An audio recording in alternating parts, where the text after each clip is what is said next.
with Joe Biden as the nominee, people to the left of Biden, i.e., most of the country, have it as our task that we have to try to push him in the right direction because it's likely the best bet that we have. And so one of the areas where it's most important that we do that, but that also hypothetically there might be the most chance that it could happen, is with climate change. Now, he has released new details on his climate plan. Now, don't get ahead of yourself. He's not coming out the gates banning fracking or anything like that. And even the good details that we're going to reveal here are a plan that is written down somewhere. And that is step one of 100 steps to actually stopping climate change from devastating our planet. That said, here is what's in the plan. Biden's climate initiative calls to chart the United States on an irreversible path to net zero carbon emissions by 2050. The plan would aim to achieve a carbon pollution-free power sector by 2035. It would also upgrade 4 million buildings and weatherize 2 million homes over 4 years to increase energy efficiency. And the proposal, according to Biden's campaign, would seek to shift major cities towards public transportation and create millions of good union jobs, rebuilding America's crumbling infrastructure. You also have things like a $2 trillion price tag, so bear that in mind. That is obviously far less than, say, Bernie Sanders was planning on spending on forestalling climate change, but it is significantly more than people like Joe Biden have in the past supported. In the past, it was something like $100 billion, $150 billion. This is obviously many, many times as much. The proposal also includes environmental justice components, such as creating an environmental and climate justice division within the Department of Justice. And one important component of it is that he is pitching this plan as being focused on jobs, tying it to economic growth, which is sort of one of the big parts of the whole conversation about climate change that we've had over the past few years, that this is not a strictly environmental thing. It is tied in with racial justice, environmental justice, economic justice, so many different things.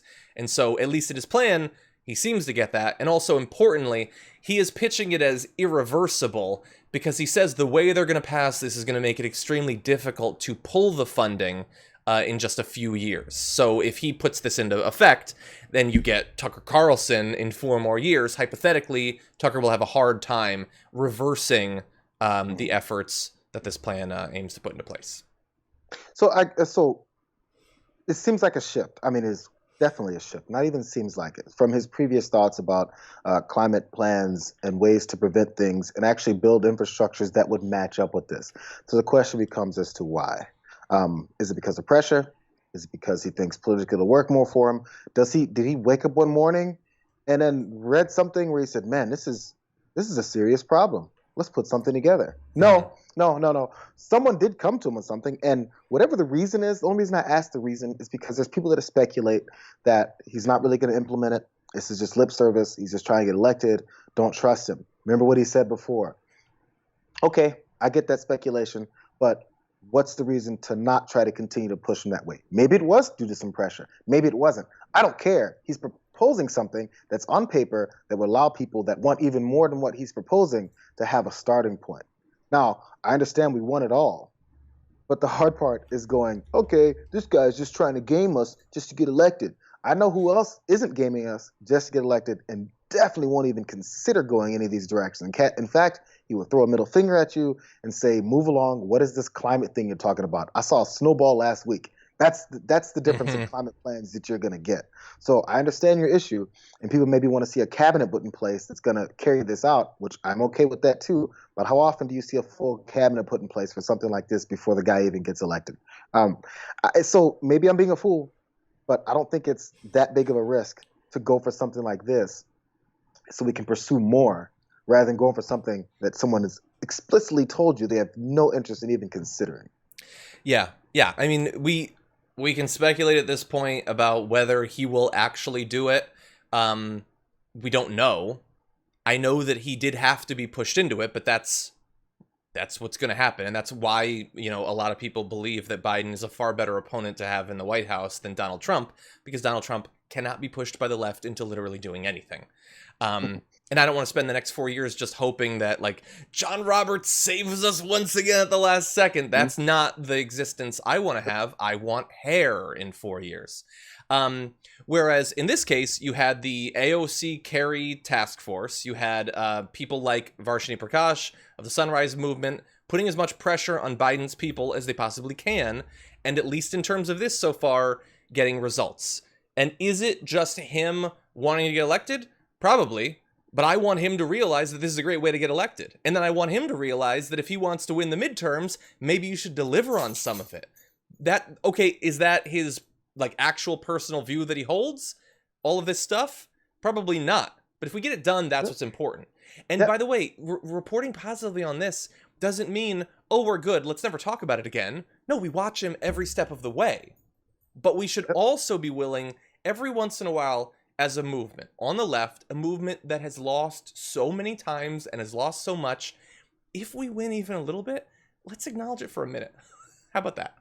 Let's not dwell in darkness always. Yeah. So now we have to look into someone's brain to make sure that they really believe in it. I don't care if he doesn't believe in any of it, if it happens.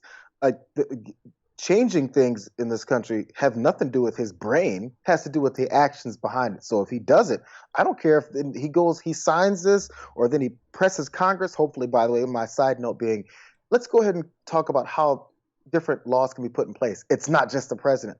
So you can be mad about Biden potentially trying to pull your leg just to do this, but you're going to not vote for folks, maybe progressives, to put them in office, because we do need them in the Senate. We do need more in the House. We need that to help have a full, robust approach. Like when Obama came in and he had control of both House and Senate, as well as the presidency, he didn't do enough. Mm-hmm. When you have that, that's when you make your move. But if you just go, oh man, these Democrats, they just keep trying to pull our leg, what do you think the Republicans are going to do? They're going to do something for you? It's just not a logical approach. So anyway, I don't care if he doesn't like it. I don't care if Biden isn't really into it. If he does it, his personal thoughts have nothing to do with that. Yeah. Yeah, and I see a couple people in the comments like, this is just a promise, it's not results. He's not president. If he banned fracking today, I would have some follow-up questions. Like, how did you do that exactly? You're not in office. So we do have to wait, and we're not just doing nothing. We're going to continue to put pressure, all of that.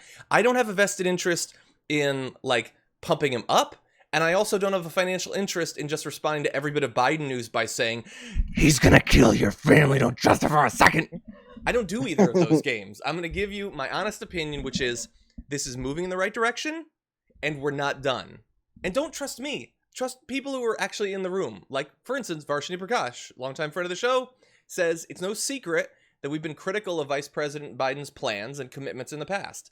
Today, he's responded to many of those criticisms, dramatically increasing the scale and urgency of investments, filling in details on how he'd achieve environmental justice and create good union jobs, and promising immediate action on day one, in his first 100 days, in his first term, in the next decade, not just some far-off goals. Our movement made this possible, but there's more work to do, and the urgency of the crisis demands that we keep pushing.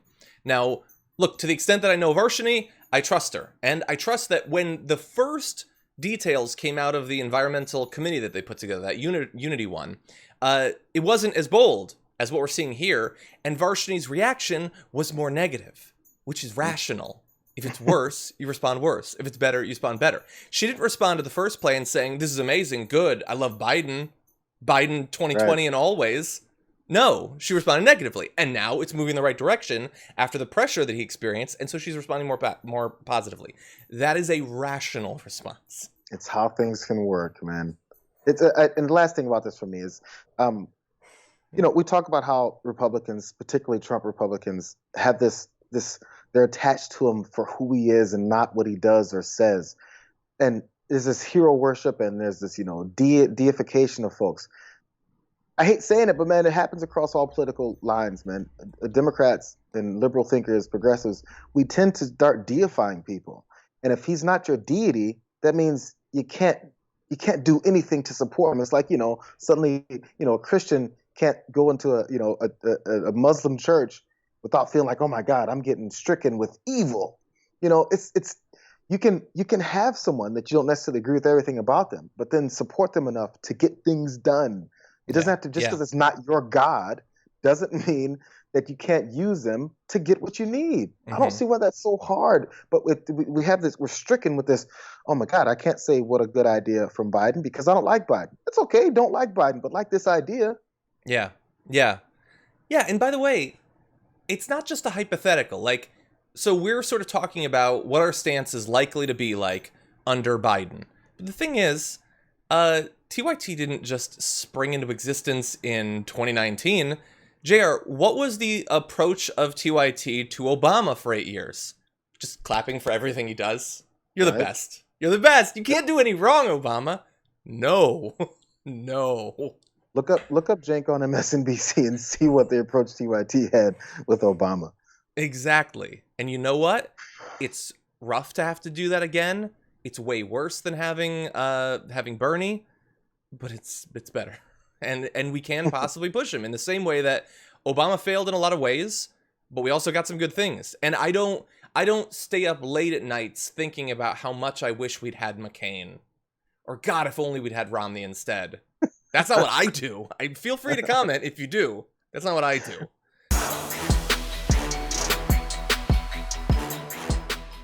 For more political news breakdowns, interviews, stories of activism, and me trying my hardest to care about the occasional big celebrity news story, subscribe to our YouTube channel at youtube.com/The Damage Report. And you can ring the bell wherever it is so you don't miss anything.